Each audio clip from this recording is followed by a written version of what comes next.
Assalamualaikum warahmatullahi wabarakatuh. Waalaikumsalam warahmatullahi wabarakatuh. Nah, Akhirnya muncul juga nah, akhirnya, aduh, maaf, udah nggak lama. Bang Adi. Nggak begitu telat ya. Sudah lama nggak ketemu. Apa kabarnya, Bang? Aduh, sudah lama. Aduh, alhamdulillah baik. Jadi terharu nih, sama juga kangen banget. Tapi untuk kita bisa ya ketemu secara online gini ya. Iya, betul. Sehat, Bang? Hmm, kelihatan. Alhamdulillah sehat, sehat dan super sibuk. Alhamdulillah.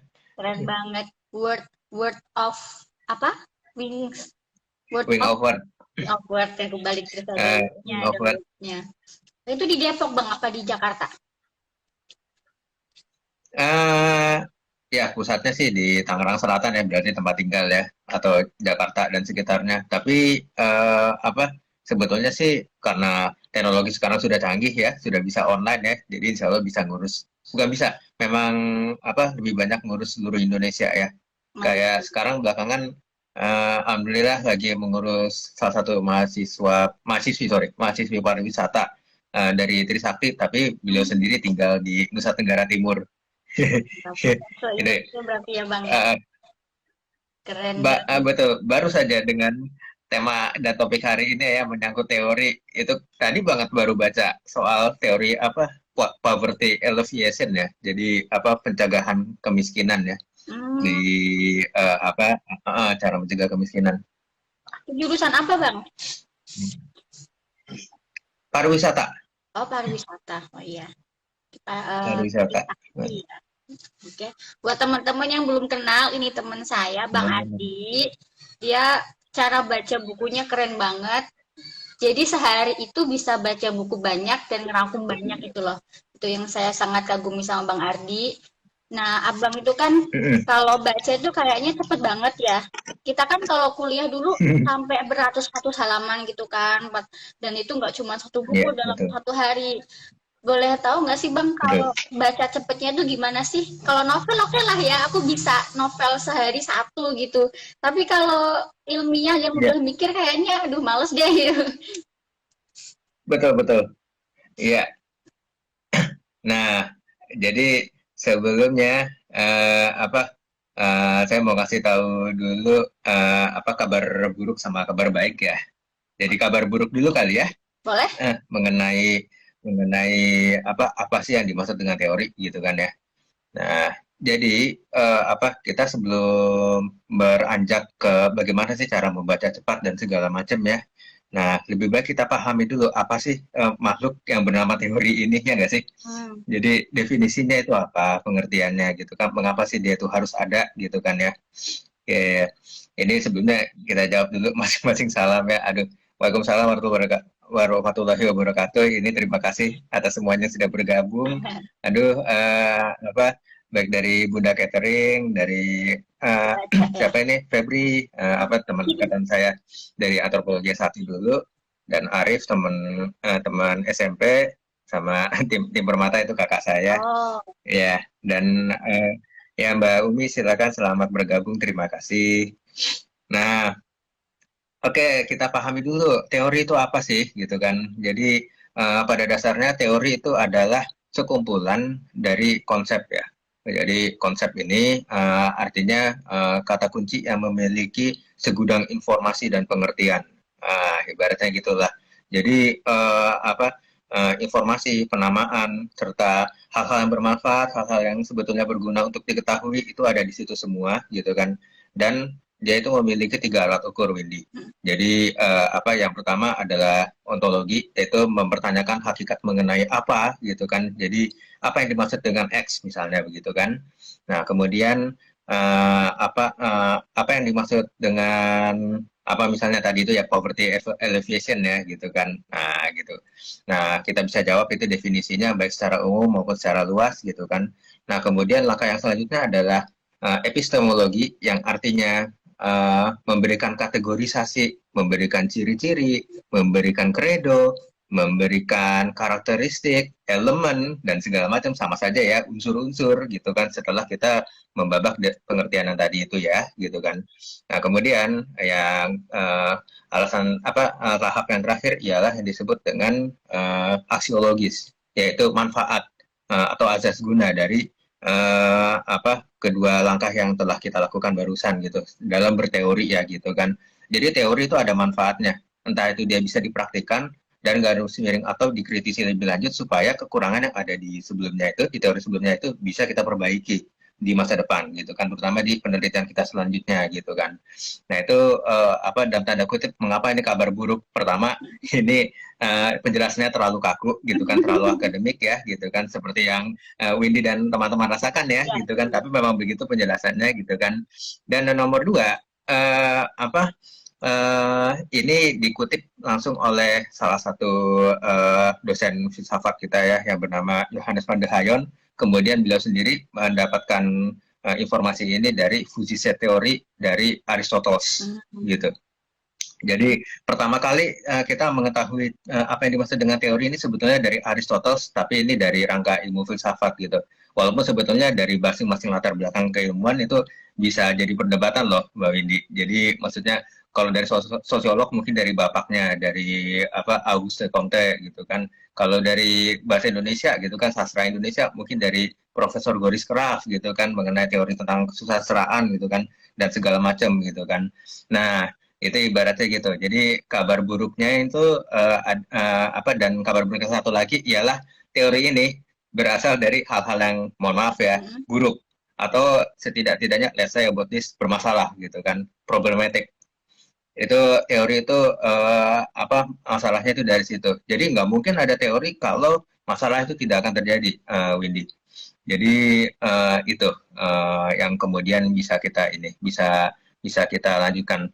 Nah, jadi ada 3 kabar buruk, yaitu pertama dari penjelasan yang terlalu akademis, kemudian yang kedua kita harus memahami turunannya ya, atau pusat ya sumber dari asal mula dari teori itu dari mana sih gitu kan.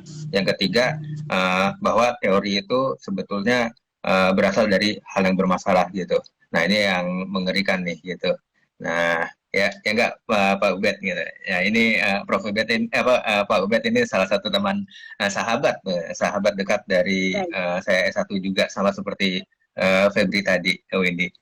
Nah, beliau pasti sangat setuju dan dulu kita sering mendiskusikan ini. Jadi terkenang ketika kuliah dulu jujur. Nah, itu ya ini jadi makanan sehari-hari dulu pas S1 terutama gitu kan, Windy. Dan kemudian kabar baiknya ialah bahwa hubungan kita dengan teori gitu kan. Andaikan nih kita mempersonifikasikan ya, menjadikan teori ini sebagai manusia, maka Windy teori itu dapat disebut sebagai ya ini dia bukan hal yang siapa-siapa ya, melainkan sebagai pasangan hidup. Mengutip dari kata seorang antropolog dari India ya, yang kemudian banyak meneliti tentang manusia dan kebudayaan di Himalaya, yang bernama Grenevoos, Inamarina Grenevoos, tahun 2002, beliau ketika meneliti dan berteori mengenai keadaan kultural yang di sana gitu kan. Nah itu beliau selalu mengutarakan bahwa dalam berteori itu kehidupannya itu naik turunnya itu selalu ada gitu. Kadang kita menyukainya, kadang kita membencinya, kadang biasa saja gitu kan. Intinya naik turun gitu. Nah, kabar baiknya adalah ya kita bisa menyenangi teori ini, kita bisa bangga atas teori ini gitu kan. Nah, terus asalkan jangan bucin aja ya gitu. Kalau bahasa zaman sekarang ya, jangan budak cinta saja gitu kan. Jangan cinta berlebihan gitu. Karena kalau cinta berlebihan itu kita tidak akan mengkritik teorinya itu sama sekali gitu kan. Karena semua ciptaan manusia itu pasti ada kelemahannya gitu, dan tidak ujuk diantaranya ialah teori itu sendiri gitu kan. Nah kemudian dengan mengetahui nih teori itu adalah hal yang positif gitu ya, hal yang mirip serupa namun tak sama dengan pasangan hidup kita gitu yang Windy gitu kan. Nah bahwa ya ini seperti Windy misalnya kan sudah punya suami gitu kan. Nah kira-kira hidupnya kayak gimana tuh? Maksudnya kan ketika sudah menikah gitu kan semuanya itu kelihatan dan langsung blok gitu kan. Nah, tapi kan di situ dicoba gitu kan. Di situ dicoba loh, maksudnya sebetulnya hidup dalam rumah tangga itu ini loh justru malah bukan hanya membanggakan apa yang baik, oke lah gitu kan. Tapi justru malah menerima kekurangannya juga gitu kan. Serta kekurangannya itu kita tutupi gitu. Nah, begitu juga dengan teori gitu kan. Ini kabar baik karena apa teori yang kita banggakan ini apa kelemahannya itu bisa kita tutupi gitu kan. Dan kabar buruk apa kabar baik selanjutnya ketika kita mampu menutupinya gitu kan. Ketika kita mampu mengatasi kekurangan dari teori tersebut, biasanya kita secara minimal akan ya ini sih apa bahasa bonus buat mahasiswa ya, dipuji oleh dosen gitu kan, ya, Oke. dipuji oleh pengajar gitu kan. Apa disenangi oleh dosen pembimbing, apalagi kalau mau mengikuti skripsi atau tugas akhir ya, gitu kan. Nah, tapi juga apa yang pasti secara manfaat ya, secara guna itu by default itu lebih jauh mengasah pemikiran kita secara Oh, mampu berarti melihat lebih lebih jauh mengenai masalah tertentu gitu kan. Dan apa kita bisa menggambarkannya lebih lanjut, kita bisa ikut dalam prosesnya dan insya Allah kita bisa menyelesaikan masalahnya itu gitu kan. Ya itu dia teori itu kan sebetulnya nggak cukup untuk menyelesaikan masalah ya gitu. Maka perlu pendapat kita lebih lanjut karena kita lebih tahu kondisi di lapangan kan di penelitian itu kan gitu. Nah, apa sorry itu untuk pendahuluannya dan untuk menjawab Mbak Windy yang nomor satu untuk apa membaca cepat gitu kan. Sebetulnya ya apa membaca cepat ini nggak ada patokan ya, tapi pengalaman dulu ya ini sharing saja ya. Apa halo. pengalaman apa hmm, Oke. kalau berdasarkan pengalaman S1 dulu Mm-mm. apa namanya eh, dulu itu 30 halaman harus dibaca dalam 5 sampai 10 menit. Jadi kira-kira kita harus memberi bahwa ini sorry satu halaman dalam satu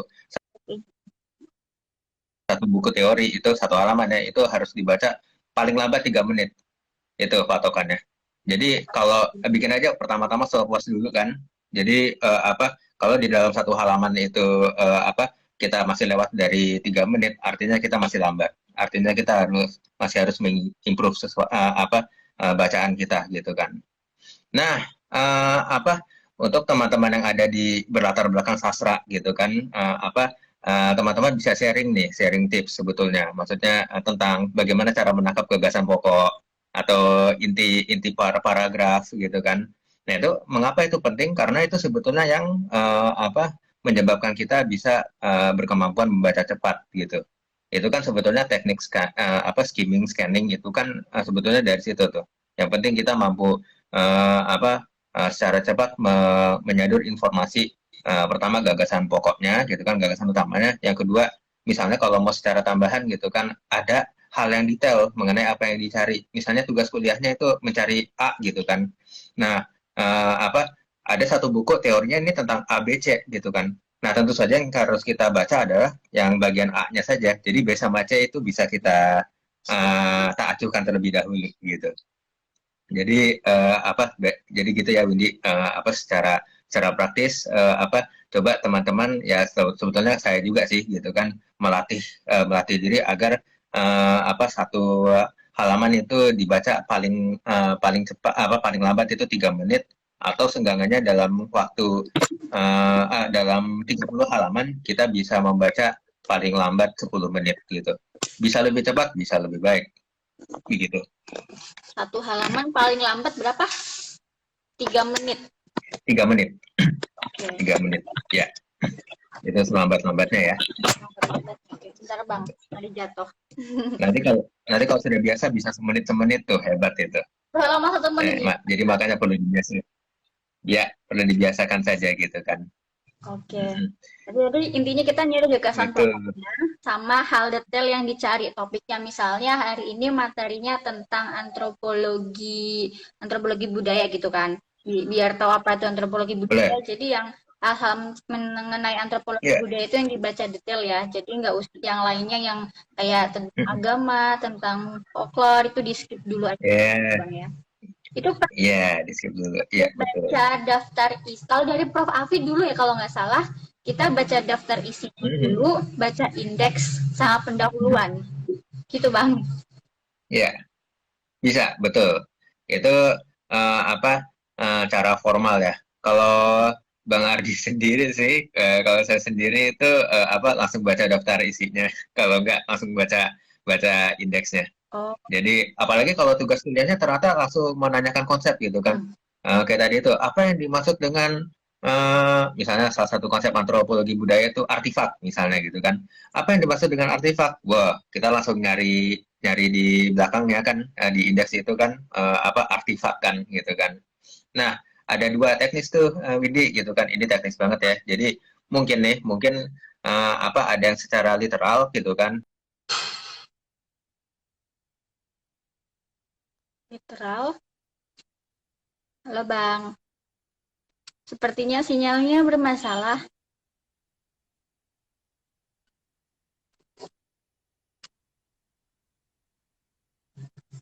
Oh, Ya, halo Bang.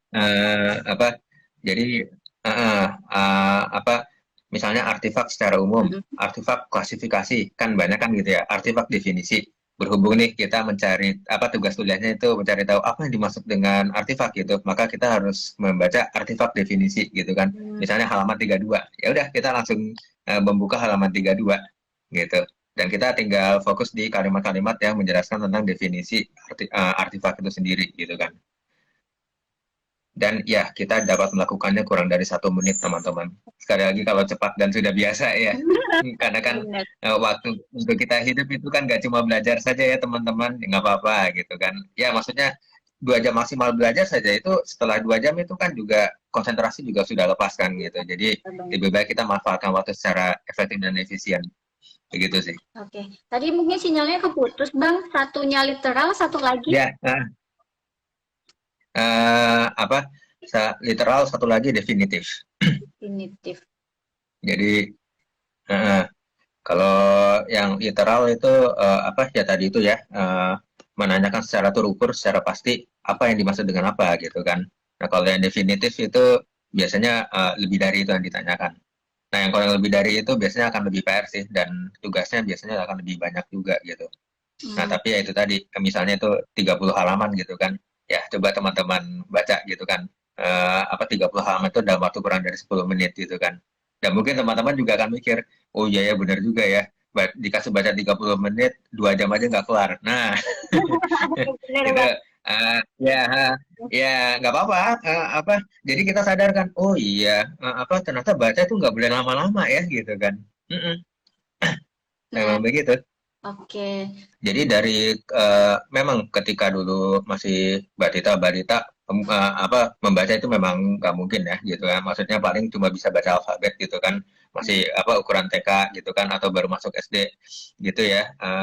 Apa nah tapi ketika diingat bahwa ke masa kecil dulu Bang Ardi itu selalu didongengi, selalu didongengi.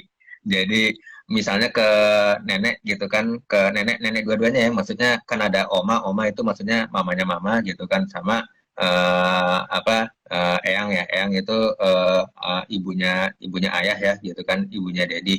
Nah itu ke beliau sekalian itu selalu meminta bacakan dongeng gitu kan, bacain dong dongeng gitu kan, oma, eyang gitu kan. Beliau sekalian dengan senang hati selalu membacakan dongeng gitu kan. Bahkan itu sampai Bang Ardi itu segede-gedenya umur 4 SD 5 SD lah, terutama kalau masih main ke rumah beliau sekalian ya gitu. Nah apa kemudian eh, mulai SD kelas 6 hingga 1 SMP itu entahlah Bang Ardi dari situ tuh tiba-tiba terstimulus untuk apa membaca itu gara-gara apa sudah nggak ada lagi yang mendongengi Bang Ardi. Nah, karena bosan tidak ada yang mendongengi gitu. Nah, makanya apa Bang Ardi mendongengi diri sendiri dengan membaca, dengan membaca bacaan apapun gitu kan. Apa dan memang betul ternyata membaca itu membuka cakrawala ya, membuka segudang informasi, segudang pengetahuan yang sebetulnya itu berharga gitu. Jadi apa itulah Bang Ardi, maksudnya apa ketika ketika memang sudah dari dulu dibiasakan untuk didongengi gitu kan menjadi pendengar gitu kan. Nah akhirnya nih apa ketika nggak ada yang bisa didengar gitu kan, nggak ada orang yang apa bersedia untuk memberikan informasi, ya itulah maka ya carilah informasi sendiri. Dan ya memang betul apa semenjak akhir SD sampai SMP itu Bang Adi mulai apa mulai sibuk, mulai giat untuk apa mencari tahu sumber informasi dari mana sih, dari buku mana sih gitu kan. Bahkan dari game sekalipun kan apa Bang Adi suka apa ada beberapa game tentang sejarah gitu ya, sejarah kerajaan Cina dan segala macam gitu kan. Nah itu kan sejarah game-game sejarah itu kan suka ada bacaannya tuh Windy dan teman-teman gitu. Nah itu bacaan itu yang sebetulnya semua pemain itu nggak suka gitu kan, boring gitu kan. Dan bacaan itu sebetulnya penuh dengan teori sejarah sebetulnya ya gitu kan. Ada macam-macam tekniknya lah gitu kan. Itu ya Bang Ardi baca loh. Itu Bang Ardi baca dan Bang Ardi sedang banget gitu. Jadi rasanya kayak didongengin tapi apa kitanya aktif gitu. Itu apa itu yang apa jadi kebiasaan gitu. Nah ini pertanyaannya Widi bagus banget ya deh, mengingat apa Bang Ade juga bingung. Ya benar juga sih kenapa apa baca itu bisa refleks cepat gitu kan, karena kan nggak mungkin nggak ada alasannya gitu. Ternyata ya ini tadi apa sudah memilah bahwa kebiasaan dari dulu itu memang begitu. Antara dua, kalau nggak didongengin ya menjadi pendengar yang baik gitu kan, atau ya mendongengkan diri sendiri yaitu dengan membaca gitu.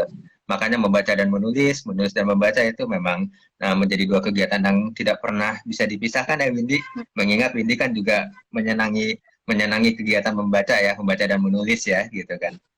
Gitu memang. Oke, berarti dulu memang awalnya baca yang ringan dulu ya Bang, karena kan memang kalau masih SD kan belum tentu baca Auguste Comte, baca Durkheim kan kayaknya berat banget kan masih SD masih masih kayak dongeng kancil gitu ya Bang. Nanti Iya, lama-lama kan jadi terbiasa sama iya, tulisan. betul. Sudah lama-lama terbiasa Iya, tulisan, betul. terus tadi cerita Bang Ardi tentang sejarah, sejarah kan juga ada waktu pelajaran di SD, terus lama-lama bertahap jadi ke yang tahapnya lebih tinggi lagi gitu ya Bang, ke yang buku-buku serius seperti itu. Nah Bang Ardi kalau baca Iya, betul. baca novel atau baca cerpen gitu kan kadang ada kalimat langsungnya nih. Bang Ardi bacanya datar aja apa pakai pakai nada seolah-olah itu Bang Ardi menirukan bagaimana dia cara ngomongnya. Nah, wah ini menarik sekali nih. Ini menarik nih. Kalau apa ada dua kondisi nih. Kalau memang apa Bang Ardi itu mau cepat-cepat gitu kan, misalnya keburu waktu ya, gitu ya. Apa, aduh, kepepet nih, kesusuk nih, gitu kan.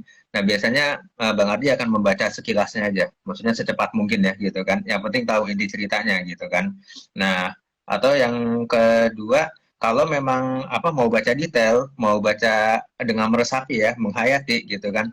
Ya, Bang Ardi itu apa bahkan dulu sih suka membaca dengan nada ya gitu kan, mempura-purakan ya. Nah, sekarang itu apa lebih banyak apa membaca dalam hati gitu kan. Sehingga apa penghayatan itu memang terjadi gitu. Jadi tips buat teman-teman kalau memang mau membaca secara cepat apa mau tahu alur cerita dengan cepat gitu kan, dengan quick gitu kan apa ya baca sekilas, tapi kalau mau memahami dengan dalam yaitu apa nikmati seakan-akan kita sedang menonton film begitu. Aduh, males banget nih Mm, wah gitu kan. Mau baca satu paragraf aja mm, kayaknya aduh, mm, nanti deh. mm. Itu biar meningkatkan Ya, mood atau bagaimana sih biar entah dari orang tua Bang Ardi atau dari diri Bang Ardi sendiri untuk meningkatkan aku mau baca itu aja sih Bang. ya, ya. Jadi apa kalau dari ini orang tua ya, Hmm? tua tapi kan terutama dari ayah dan ibu ya, apa panggilnya kan Dedi dan Mama ya gitu kan. Nah, jadi lucunya nih, Dedi dan Mama memang beliau sekalian itu dari dulu itu memang bukan ini lagi Windy, bukan bukan justru malah menagih apa ya, maksudnya bukan mungkin kalau orang tua pada umumnya itu ayo nak belajar gitu kan, nyuruh ya gitu kan ya, ayo nak itu bukan itu apa tapi justru metodenya bertanya. Gitu. jadi jadi bertanya, adik belajar di sekolah apa gitu kan. Nah apa yang kamu pelajari gitu kan, ayo mama nggak sabar dengar cerita kamu. Itu pasti selalu ini. Nah itu jadi ya memang sih betul, jadi perjalanannya itu ya bayangin dari SD itu justru malah didongengin oleh orang tua ya gitu kan. Nah ketika sudah mulai akhir balik ya gitu kan, mulai akhir balik itu justru malah ditagih terus apa cerita tentang tadi di sekolah belajar apa sih gitu kan. Dan jujur sampai detik ini masih sekali loh Windy. Jadi makanya jadi apapun apapun yang apa yang orang tua itu nggak ngerti gitu kan, maksudnya apalagi tentang yang pelajaran yang Bang Ardi pahami ya, yang seputaran ilmu sosial dan budaya ya, contohnya kayak sejarah atau apa gitu kan. Nah ini kayak kemarin itu apa di apa Mama kan hobi nonton Netflix ya, apa tentang film-film kerajaan ya gitu kan, atau film-film dokumenter yang terkait isu sosial sosial budaya di mana gitu kan, misalnya di Amerika Latin gitu kan. Nah itu beliau itu pasti selalu nanya gitu kan, apa Ardi memang apa kok apa kadang dipanggil adik kadang dipanggil om ya, karena kan di keluarga besar itu pak posisinya kan paman ya gitu kan, om apa ya apa mereka juga naik jabatan juga, yang satu Yangkung, yang satu Oma gitu. Itu beliau sekalian tuh langsung, iya langsung ini langsung nanya, Om gitu kan, Yangkung sama Oma mau nanya apa kamu tahu nggak apa sejarah tentang ini gitu kan, dan apa ini apa dokumenter tentang ini Amerika Latin itu kok kenapa sih banyak narkobanya dan segala macam gitu kan. Itu apa Bang Adi selalu jawab gitu kan, oh ya setahu Om gini gini gini gini gitu kan, sumbernya itu referensinya dari sini sini sini gitu kan, karena tahu gitu kan. Dan apa pasti antara dua sih, maka biasa kan ditanyakan juga kok tahu dari mana gitu kan, ya tahu pastinya dari tugas kuliah gitu kan, maksudnya dari ilmu perkuliahan selama ini sudah pasti kan sama sekolah ya, SD SMP SMA gitu kan, SMP SMA lah terutama, dan yang pasti apa namanya dari pengalaman tambahan juga. Jadi apa jadi upayakan jadi biar nggak bosan gitu di luar sekolah, di luar kelas itu apa bacalah buku-buku yang tidak diajarkan di sekolah gitu kan. Nah apa kalau memang nggak berani, kalau memang takut baca sendiri, ya itulah bacalah berdua atau bacalah apa bacalah bersama dengan orang yang dipercaya gitu kan, yang ahli di dalam bidangnya gitu kan. Anggap misalnya nih kalau mau ditanya tentang teori konspirasi di G30 SPKI misalnya gitu kan, itu kan data itu kan banyak ya, berhamburan, berceceran dan berbahaya gitu kan. Ya, itu apa boleh nggak sih kita baca tentang G30 SPKI? Justru malah harus, kalau kita sebagai bangsa apa orang Indonesia yang cinta sama terhadap bangsanya sendiri memang harus.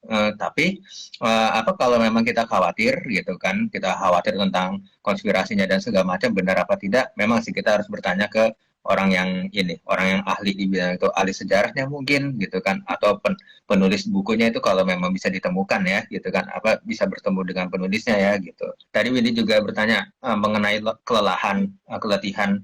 Jadi selain tadi itu, selain apa namanya, selain tadi ya Bang Ari bilang maaf nih ya, konsentrasi belajar kita itu sebetulnya paling maksimal 2 jam deh. Habis 2 jam biasanya udah pusing, udah kemana-mana tuh pikiran gitu kan.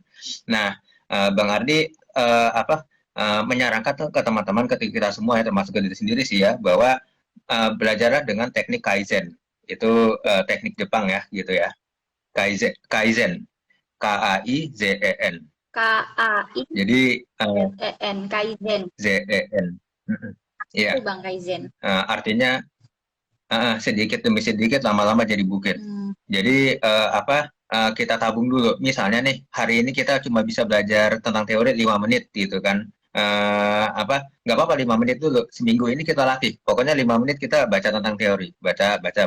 Nah minggu depan kita baru bisa naikin sampai 10 menit. 10 menit terus gitu kan. Nah, menghindari gaya hidup yang kurang membahagiakan, Windy, namanya SKS, sistem kebut semalam. Nah sekarang kan gini, ketika kita malas membaca teori, kita nggak mencicil itu gitu kan, perharinya gitu kan, nah, kita nggak ada upaya lebih lanjut, tiba-tiba besok ujian, tiba-tiba besok apa mungkin mid test atau buat paper atau tugas kuliah dan segala macam gitu kan. Sedangkan apa ke semua itu pasti menuntut apa pemahaman kita yang mendalam tentang teori-teori yang sudah dipelajari selama perkuliahan kan. Betul. Itu belum tentu juga kita memperhatikannya juga kan. Nah ini juga kan. Nah inilah yang apa berbahaya gitu. Jadi apa orang yang sudah terbiasa hidup SKS itu sebetulnya sih apa memang tidak membiasakan diri untuk mendekati teori itu sendiri gitu kan. Dia masih menganggap teori itu musuh, bukan menjadikan teori sebagai pasangan hidupnya. Yang kelak suatu saat teori itu sebetulnya akan membantu memenuhi kebutuhan belajar gitu kan. Kan membantu otak ya gitu kan. Ya kalau pasangan hidup itu membantu kita menyelesaikan masalah hidup, nah kalau teori itu membantu kita apa menyelesaikan masalah pembelajaran. Sebetulnya sih itu gitu. Jadi ya bagi bagi orang yang masih menjadikan teori sebagai musuh, ya apa sebaiknya dipikir-pikir ulang lah. Sebetulnya teori itu adalah pasangan hidup kita di dalam pembelajaran. Eh, Waktu yang paling bagus untuk membaca itu paling enak sih setelah sholat duha ya. Jadi atau setelah waktu unta bangun ya. Kalau bahasa Islam kan kayak gitu ya. Jadi sekitaran jam 9 pagi sampai jam 11 pagi ya, 11 siang ya gitu kan. Boleh juga dilakukan setelah subuh, boleh. Tapi agak kurang disarankan karena setelah subuh itu biasanya kan apa kita masih ngumpulin nyawa gitu kan. Belum sarapan juga gitu kan ya. Masih capek lah gitu kan, masih baru bangun dari tidur kan gitu. Nah, itu apa? Nah, kenapa jam 9 sampai jam 11? Karena memang ada penelitian yang membuktikan bahwa di jam pagi segitu apa kita sedang kita apa otak kita itu sedang prima-primanya gitu kan. Hmm. Dan karena di waktu setelahnya apa eh waktu kita itu apa jam 11 jam 1 siang sampai jam 3 sore itu sebetulnya prima juga sih. Kita bisa belajar juga, tapi biasanya tidak akan seprima di pukul 9 sampai 11 pagi. Nah, itu yang apa itu mungkin nature-nya kita lah. Maksudnya apa settingan dari Maha Kuasa ya bahwa apa badan kita itu memang lebih lebih bijak menghadapi teori itu di pukul apa pukul pukul segitu pagi gitu kan. Nah, itu juga teman-teman apa paling lambat belajar teori 5 menit, paling paling panjang itu belajar sampai sampai 2 jam lah gitu kan. Nah, itu Kardi sih menyarankan kepada murid ya, murid dan klien Kardi sama ini untuk belajar teori gitu kan. Itu dengan cara yang seperti itu sih. Jadi apa harus baca setiap hari, harus belajar setiap hari gitu kan. Jadi nggak ada liburnya nih gitu. Tapi waktunya sedikit. Jadi tidak 24 jam. Jadi apa satu hari itu tadi itu ya minimal 5 menit, maksimal 2 jam. Jadi apa bukan artinya kita harus belajar di waktu weekday saja gitu kan. Tapi dalam waktu lewat dari 4 jam misalnya, Bang Ardi yakin itu akan kontraproduktif. Kita akan sangat lelah dan kalau kita sudah lelah gitu kan, itu yang mengerikan. Yang ada bukan teorinya yang mengerikan, tapi badan kita yang sudah terlalu lelah gitu kan, fisik psikis apa mental kita sudah terebut sekali gitu kan, terenggut sekali gitu kan. Yang ada kita jadi gagal memahami teori itu juga gitu. Itu yang lebih mengerikan daripada teori itu sendiri. Ketika maaf Bang Ardi lupa ngomong. Dan ketika kita misalnya nih belajar dalam situasi yang nonstop, biasanya nih rata-rata itu 45 menit sampai 1 jam sebetulnya kita sempat ngelamun. Entah itu nggak hilang konsen dikit atau mungkin microsleep. Misalnya ada teman-teman yang gampang ketiduran ya gitu kan. Ya Bang Ardi juga gampang ketiduran tuh. Kadang-kadang itu gitu-gitu ya. Kadang-kadang tuh kalau lagi bosen itu apa suka tidur tiba-tiba gitu kan. Jadi kaget kan gitu. Nah, itu pertama memang yang harus dilakukan ketika lagi jenuh gitu kan, memang stretching dulu. Jadi ya manusiakanlah diri ya gitu ya. Maksudnya mungkin olahraga ringan dulu, santai sejenak dulu gitu kan. Mungkin mungkin boleh ngemil dulu kalau ada yang mau ngemil ya gitu kan. Nah, kasih waktu istirahat sejenak 5 sampai 10 menit gitu kan.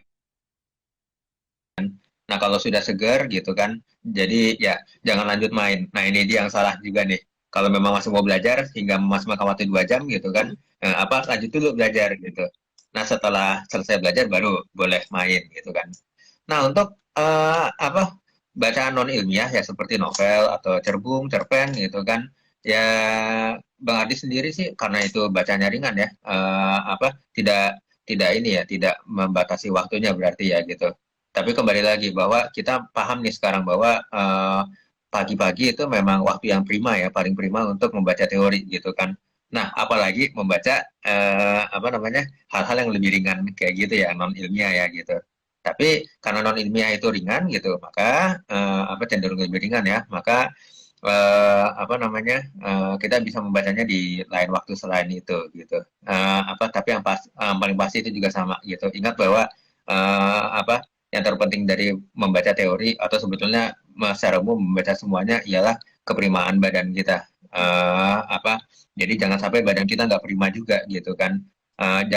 Kita hindari juga Windy mental-mental yang sangat mengganggu kita di tengah kita serius memahami teori ya. Misalnya nih apa mungkin apa kalau belajar teori A gitu kan jadi keinget dosen yang killer atau ya apa ingat kenangan buruk lah gitu kan, ingat yang aneh-aneh gitu kan, belajar tentang komunisme gitu, padahal belajar doang loh gitu kan, belajar tentang komunisme tiba-tiba ingat sesuatu yang ya gitulah yang mengerikan gitu kan.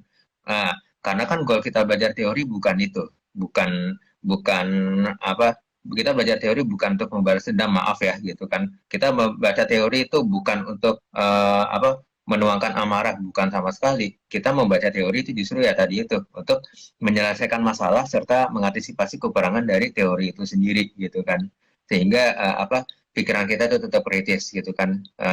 Apa kritis itu artinya apa dan problem solving ya gitu kan, sehingga kita mampu menyelesaikan masalah apa di dunia ini gitu kan. Apa dan ketika kita menyelesaikan masalah itu kita mampu menghasilkan manfaat buat orang banyak gitu sih. Kita mampu menghasilkan manfaat buat orang banyak dan kita menegasikan ya, kita mengantisipasikan kerugian untuk orang-orang juga gitu. Jadi sebetulnya sih apa dasarnya kita belajar teori itu seperti itu. Ingat tadi aspek apa aksiologis ya menurut Aristoteles ya. Iya. Yang mana Aristoteles itu sudah bersabda ya apa abad 2 3 Masehi ya.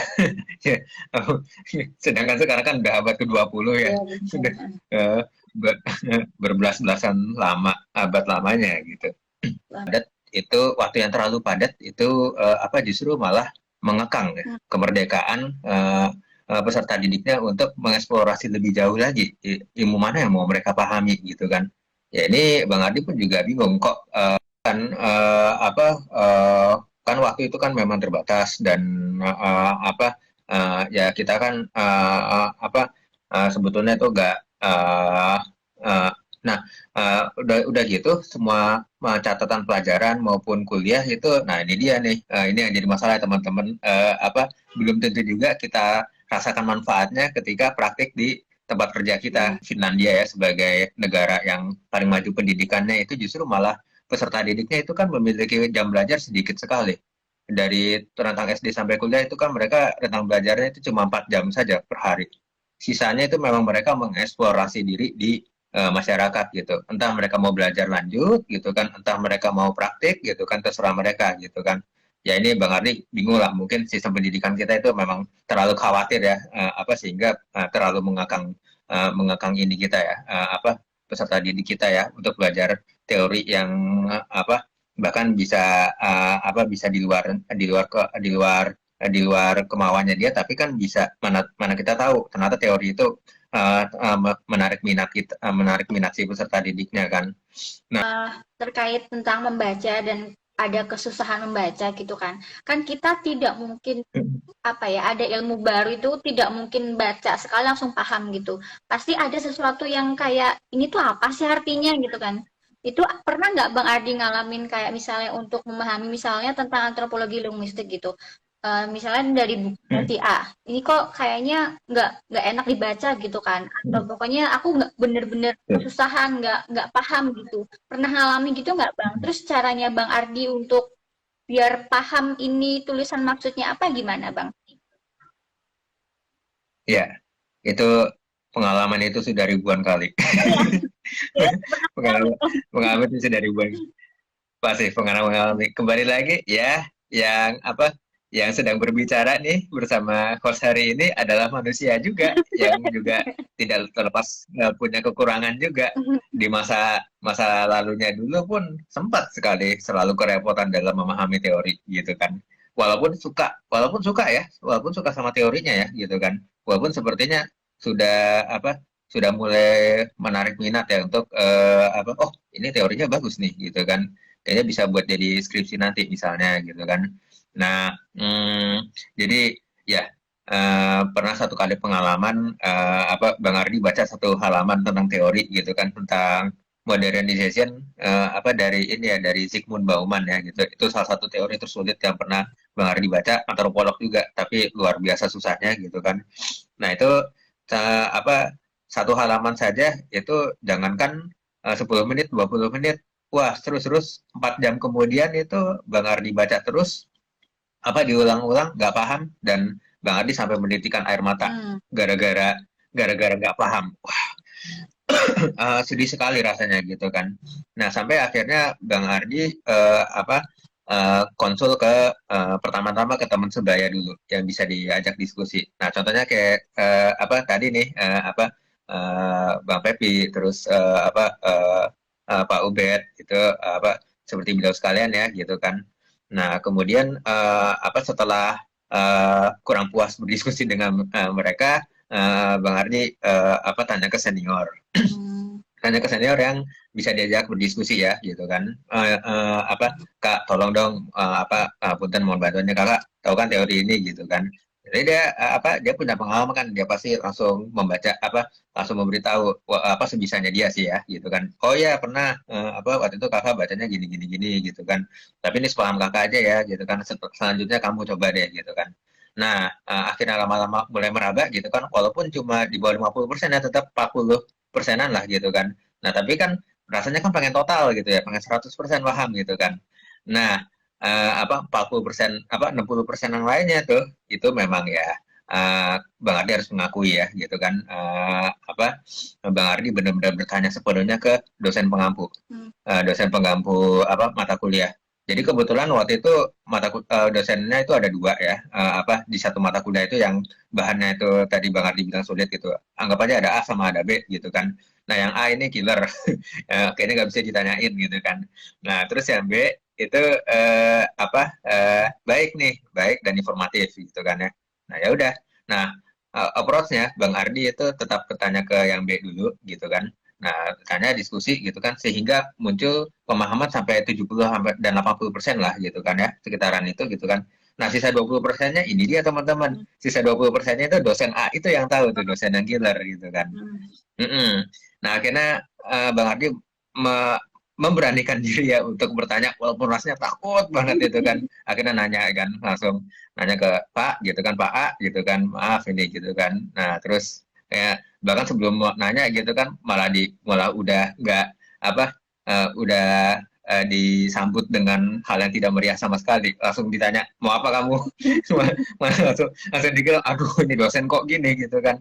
Nah, tapi ya udah dengan sabar gitu kan ya, pertama-tama ya ini dulu teman-teman tipsnya ini, kita jelasin dulu apa yang kita pahami sebisa mungkin, bla bla bla bla bla bla bla gitu kan. Udah kita udah ngerti nih gitu kan.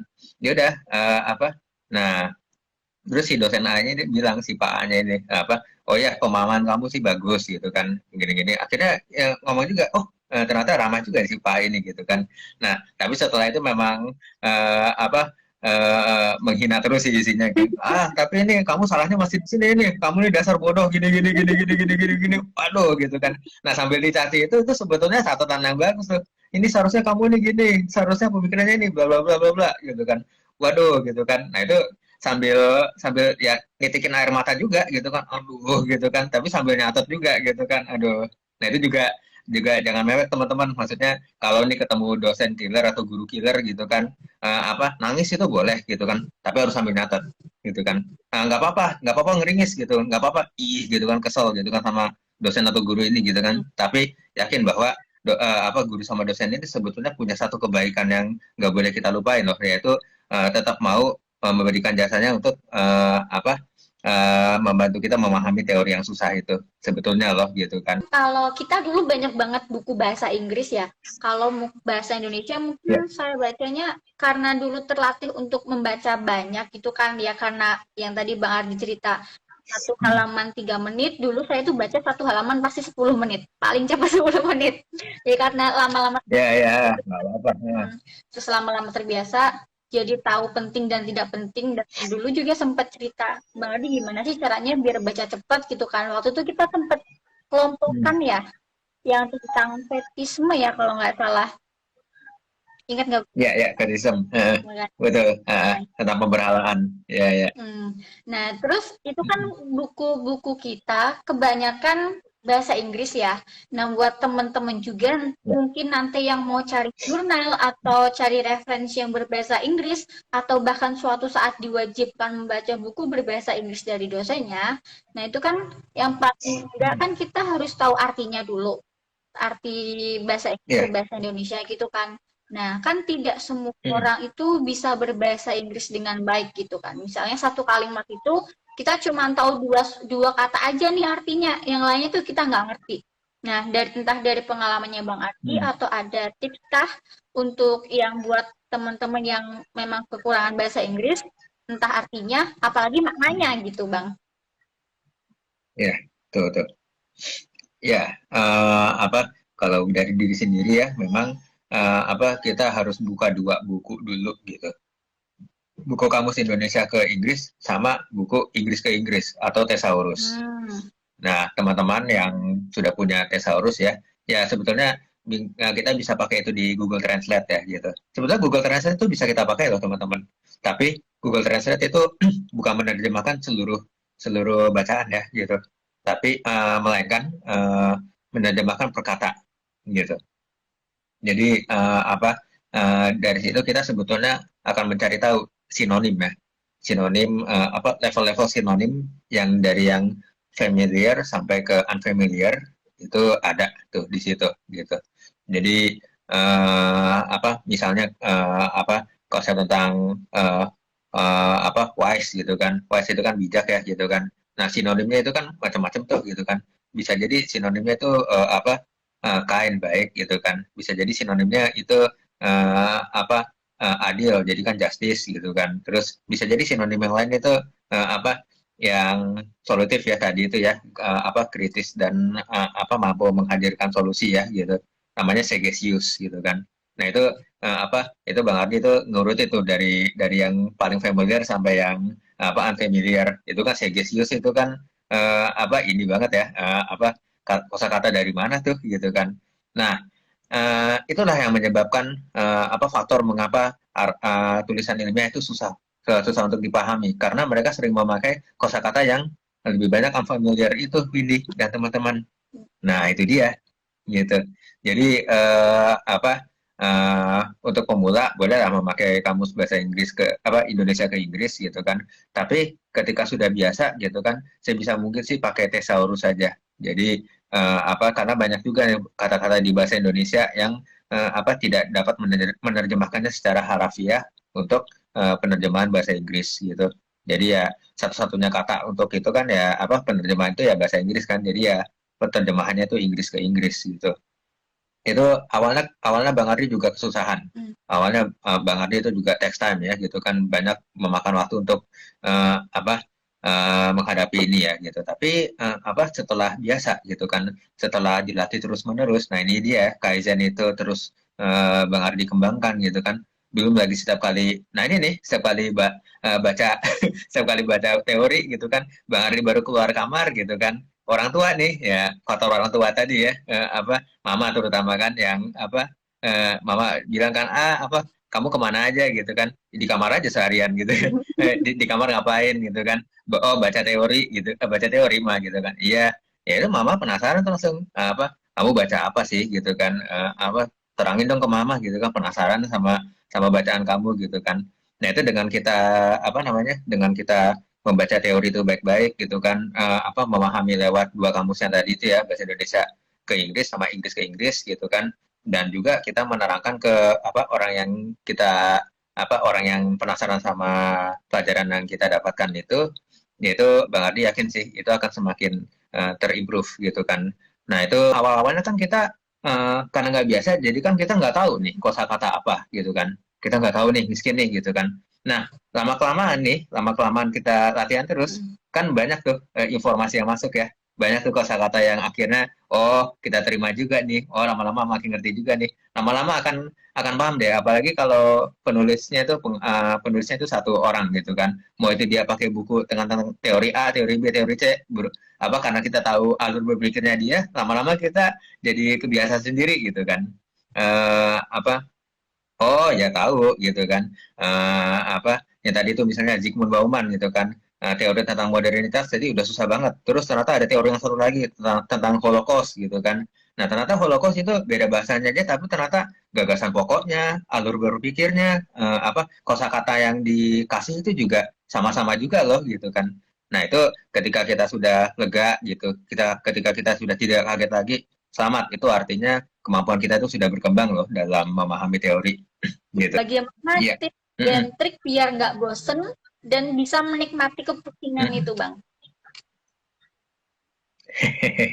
Ada eh apa ya, ini pertanyaannya bagus sekali. Eh jadi eh yang kembali lagi, eh, baca, dan apa, analogi tadi ya, kita kembalikan ke analogi yang tadi ya, membaca ya, teori itu sama artinya juga dengan kita menjalin apa, hubungan bersama pasangan hidup dalam rumah tangga gitu kan. Mungkin kalau di apa, ruang apa, di teori itu ruang ruang kelas kita itu ini kali ya, jadi rumah tangga kali ya gitu kan, atau apa, tempat pembelajaran yang ya ini, tempat pembelajaran itu juga harus di-set dengan ini ya, sedemikian rupa supaya kita konsentrasi loh. Jadi hati-hati, jangan sampai kita, tapi ini tergantung juga ya, jangan sampai kita belajar di tempat-tempat yang apa, baca teori di tempat-tempat yang tidak membuat kita konsentrasi. Contohnya di atas kasur gitu kan. Kalau di atas kasur kan nanti gampang tidur malah gitu kan. Oh, gitu. Jadi apa? Di tempat-tempat yang kita memang konsentrasi, seperti Bang Ade menyarankan di perpustakaan.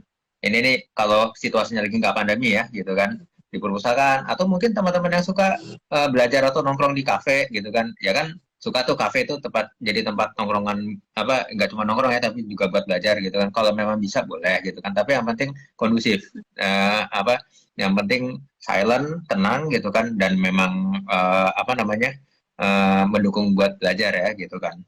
Nah itu apa, situasi dan kondisi itu sebetulnya yang membuat kita itu jadi nggak gampang bosan gitu.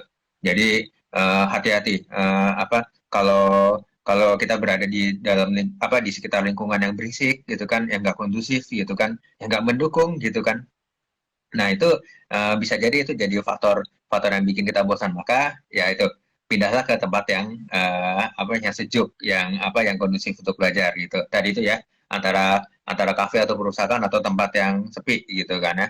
Tuh apa, atau mungkin rumah ibadah boleh juga, tempat suaka, masjid gitu kan, atau teman-teman yang Nasrani di gereja gitu kan. Nggak apa-apa, maksudnya nanti paling kan ya ustadz atau apa, marbot masjid atau orang-orang apa, orang misalnya suster di situ ya, di gereja itu kan paling cuma nanya aja kan, mau ngapain gitu kan.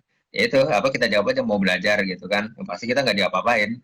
Justru malah bagus gitu kan, nggak apa-apa, rumah ibadah jadi tempat tempat tempat belajar, justru kan ibadah kita kan juga semakin klop di situ kan gitu. Jadi tapi intinya mencari mencari tempat yang sepantas mungkin untuk belajar gitu kan. Jadi jangan sampai berisik, jangan sampai yang aneh-aneh gitu kan, apa, itu hindari, karena apa, itu akan sangat mendistract kita ya, sangat apa, menghancurkan konsentrasi kita gitu. Dan apa, dan itu tadi apa, ketika kita sedang bosan gitu kan, apa, selain tadi ya, selain tadi apa, kita istirahat sejenak dulu gitu kan, atau apa, atau kita mungkin nih, mungkin besok-besoknya ini apa, besok-besoknya ini kita belajar hal yang sama gitu kan, dan totalnya kita sudah, pikiran kita sudah menolak, mental mental kita sudah menolak itu duluan ya, oh bosan gitu kan. Nah mungkin apa, bisa dijadwalkan gitu, ini dengan asumsi waktu kita banyak ya gitu kan. Jadi maksudnya ke teknik Kaizen itu bisa kita apa, pelajari lebih, apa, lakukan lebih lanjut ya gitu kan. Jadi kita bikin jadwal aja, misalnya Senin sampai Minggu gitu kan ya. Nah Senin itu teori A, Selasa itu teori B, Rabu teori C gitu kan. Dan kita kasih time stamp-nya juga ya gitu. Misalnya hari Selasa teori A waktunya cuma 15 menit gitu kan. Terus apa, hari Selasa gitu kan, tadi Senin ya, hari Selasa teori B gitu kan. Teori apa, waktunya itu ditambahin deh 25 menit gitu kan. Nah, terus hari Rabu gitu kan, karena 2 hari sebelumnya sudah berjuang keras gitu kan, kita pelajari teori C juga dengan waktu cuma 5 menit gitu kan.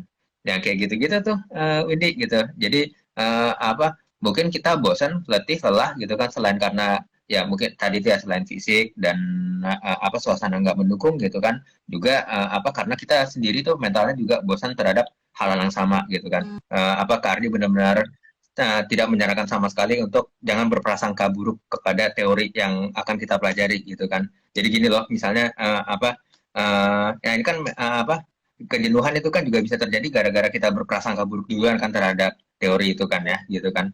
Nah ini tadi itu ya teori tentang Marxisme gitu kan. Itu kan di dalamnya kan ada komunisme juga ya, gitu kan. Ya itu juga sama tuh karena kita mempelajari saja gitu kan, bukan berarti juga kita mempraktekannya juga gitu, tapi kita memahaminya saja gitu kan. Jadi jangan sampai buruk sangkanya kita itu justru malah bikin menghadirkan pemikiran yang enggak ke kita nih. Contohnya apa? Kira-kira kalau kita belajar belajar komunisme, kita jadi ateis nggak ya? Nah itu yang kayak gitu, aduh itu udah itu udah ini deh pokoknya itu pertanyaan dasar, tapi semua orang Indonesia kan nanya tuh kayak gitu, jangan-jangan nanti belajar komunisme itu bisa jadi ateis loh dan segala macam. Ih padahal enggak gitu kan. Maksudnya Bang Ardi udah khatam belajar Karl Marx itu kan, 2 volume itu kan, yang volume 1 kan 1.200 halaman, yang volume 2-nya 700 halaman kan, di total 1.900-an halaman, nah 2.000-an halaman gitu kan. Tapi enggak, maksudnya Bang Ardi bukan, insya Allah bukan orang yang ateis kok, enggak ngaruh kok sebetulnya, karena kan diserap itu kan pemikirannya doang gitu kan.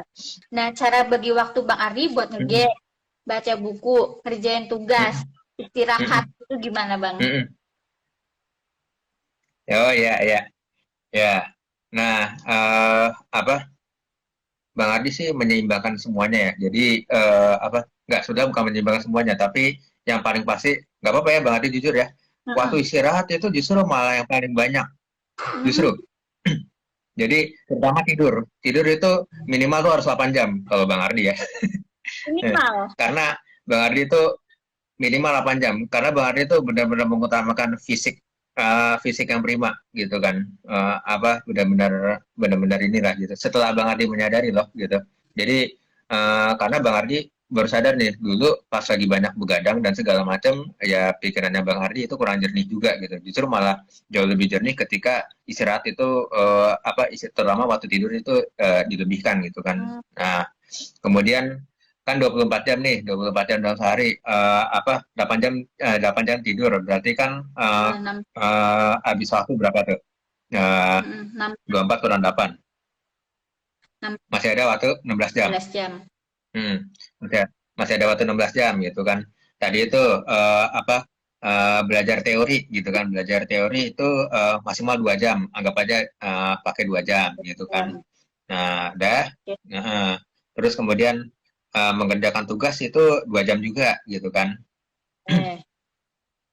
Mengerjakan tugas itu 2 jam juga gitu kan. Nah, Bang Ardi main game pun juga sama sih. Sebetulnya waktu Bang Ardi main game itu juga sama seperti waktu belajar. Jadi 2 jam juga gitu. Sama juga Windy rasanya. Kalau main kelamaan juga nggak kuat. Oh gitu. Nggak kuat juga. Wah, kalau masih ada teman-teman yang bisa main seharian, bahkan sehari, 2 hari, 3 hari, aduh, yang nonstop gitu kan, wah hati-hati itu. Sebetulnya nggak bisa juga loh. Waktu main pun juga sama tuh. Maksudnya lewat dari 2 jam itu udah nggak konsen tuh biasanya gitu kan. Nah, ya kayak gitu-gitu tuh gitu kan. Nah, sisa 10 jam itu ya kita bisa lakukan buat yang lain. Maksudnya kan pasti ibadah gitu kan. Dan bercengkrama dengan orang tua gitu kan. Itu tadilah biasanya itu kan juga cengkrama sama orang tua, jatuh-jatuh kan mempelajari lagi ya gitu kan. Nah, nah ya betul nih, me time-nya saya ini memang main game sih, memang sih. Itu pun main game itu kadang-kadang isinya sejarah juga. Tapi ya intinya gitulah, dalam berkegiatan yang sama gitu kan. Sebetulnya nggak cuma baca teori aja ya gitu kan. Ya jangan sampai kita itu punya kapasitas lebih dari 2 jam karena akan capek gitu kan. Itu pun kalau memang mau dipaksa begadang, jangan lupa buat istirahat sejenak gitu kan, 5 menit sampai 10 menit gitu. Tadi itu ya buat stretching, buat refreshing bentar atau nyemil gitu kan. Waktu kita untuk ngelamun itu sebetulnya lebih banyak loh daripada waktu kita untuk kerja gitu kan. Sebetulnya gitu kan. Nah, tapi ada tapinya nih gitu kan. Jadwal di kantor, jadwal belajar di sekolah, jadwal perkuliahan di kampus ya gitu kan. Kenapa dipadatin seperti itu gitu kan. Nah, ini Bang Ardi baru nyadar juga nih. Mungkin untuk mengantisipasi biar orang-orangnya nggak ngelamun gitu kan. Padahal ngelamun yang biasa ya, bukan ngelamun yang kenapa-napa ya. Itu kan waktu luang itu kan sebenarnya bisa kita gunakan untuk istirahat gitu kan. Jadi ya itu tadi kembali lagi teman-teman gitu kan, faktor fisik, faktor kesehatan fisik, keprimaan stamina kita dalam memahami teori dan berkegiatan itu adalah hal yang sebetulnya paling diutamakan gitu. Karena kembali lagi, ketika kita sedang mempelajari teori dalam waktu sakit, dalam waktu jenuh, apalagi kecewa, marah, dendam gitu kan, ke siapalah gitu kan, yang berkaitan dengan teori itu, prasangka buruk kita tiba-tiba muncul, itu sama saja dengan kita tidak mempelajarinya sama sekali. Begitu. Ya. Untuk mahasiswa agar bersahabat dengan buku yang berat. Buku teori ya tentunya ya Bang ya. Bersahabat dengan buku yang berat. Yap. Oke. Lakukanlah kaizen itu setiap hari di waktu luang. Oke. Baca buku minimal 5 menit sampai maksimal 2 jam per hari. Itu tetap sih gitu. Karena dengan dari situ kan kita mengenali ya. Kembali lagi ada analogi peribahasa ya. Tak kenal maka tak sayang kan, ya kan. Jadi kalau kita mau menyayangi teori gitu kan, nggak mungkin kan kita nggak kenal teori itu sama sekali gitu. Kembali lagi, itu pertanyaan tadi itu ternyata itu pasti dari orang-orang yang memang nggak familiar ya, pasti dengan nggak tahu apa itu gitu kan. Nah dari situ tuh nggak apa-apa, lakukan aja dulu gitu kan. Tapi memang ya PR-nya bangsa Indonesia sih memang karena memang minoritas sekali sih ini yang mau membaca kan gitu kan. Minat membaca kita kan kurang sekali ya gitu kan. Memang itu PR sih gitu. Padahal membaca itu membaca teori atau apapun itu mendongengkan kita loh sebetulnya.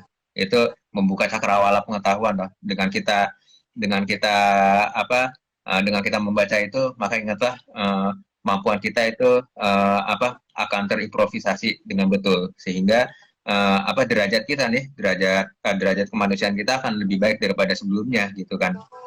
Nah kebalikannya juga, kalau males membaca gitu kan, mohon maaf nih ya, kalau kita mengurungkan niat itu kita malah menurunkan derajat kita gitu kan. Sedangkan gini, maksudnya kalau kita mau belajar dengan baik, itu tadi kan kita kan harus belajar teori itu secara mandiri gitu kan, secara kuat gitu kan, secara paham betul gitu kan. Kita mau nikmati prosesnya gitu kan. Nah, kalau kita nggak tahu gitu kan, otomatis kan kita tahu informasi dari luar itu dari kabar burung. Yeah. Nah, itu kan kalau dari kabar burung kan isi tentang fitnah, hoax dan segala macam itu kan suka masuk gitu kan. Yang kita dapatkan justru malah dari situ, bukan dari buku teks yang sebetulnya itu informasi itu bahkan kalau kita googling itu belum tentu ada loh gitu. Nanti di kolom YouTube ramaikan saja tuh kalau mau nanya nggak apa-apa tuh, kita ramaikan aja kalau komentarnya gitu. Nanti kalau ada pertanyaan kan gitu ditulis di YouTube-nya nanti kan. Nanti insya Allah mungkin Windy bisa terima ini kan ngasih info ke Bang Ardi kan, Bang ini ada pertanyaan dari YouTube gitu kan. Oh iya boleh. Nah itu bisa langsung Bang Ardi jawab gitu. Bang. Oh iya, dulu kan Bang Ardi pernah baca blog aku, habis Bang Ardi baca terus dikomenin jadi banyak orang yang baca, tahu Bang. Ya ampun, thank you banget Bang. Masih ingat? Ya, itu Windy masih ingat gak di kala waktu itu membaca blog itu kan, itu kan banyak tuh sesinya ya. Tapi kan Bang Ardi itu kan kalau Windy perhatikan itu cuma butuh waktu, bukan maksud sombong ya, 20 atau 30 menit gitu ya untuk membaca semua dan mengomentari semuanya kan, set gitu kan. Ya itu itu juga kebiasaan gitu kan. Jadi itu pembiasaan itu memang nggak bisa terjadi kalau Bang Ardi itu nggak membiasakan membaca itu juga sih gitu. Yang mungkin awalnya satu halaman 10 menit, 30 menit tekor gitu kan. Akhirnya lama-lama bisa tuh 1 menit 1 menit jadi 3 menit. Ya itulah dengan berbagai pengalaman yang sharing ke dosen yang baik sampai dosen yang killer yang nyemprot Bang Ardi dengan perasaan Bang Ardi nggak salah apa-apa ya, tapi kok disemprot gitu kan. Oke, karena sudah mau maghrib bakal juga nanti suaranya. Thank you Bang Ardi, semoga sukses selalu di sana. Sehat selalu Bang. Amin. Terima kasih Windy, sukses juga buat Windy ya, salam buat keluarga. Amin, salam buat keluarga juga Bang. Bye-bye buat teman-teman bisa di YouTube ya, nanti aku share. Bye-bye, Assalamualaikum. Waalaikumsalam warahmatullahi wabarakatuh.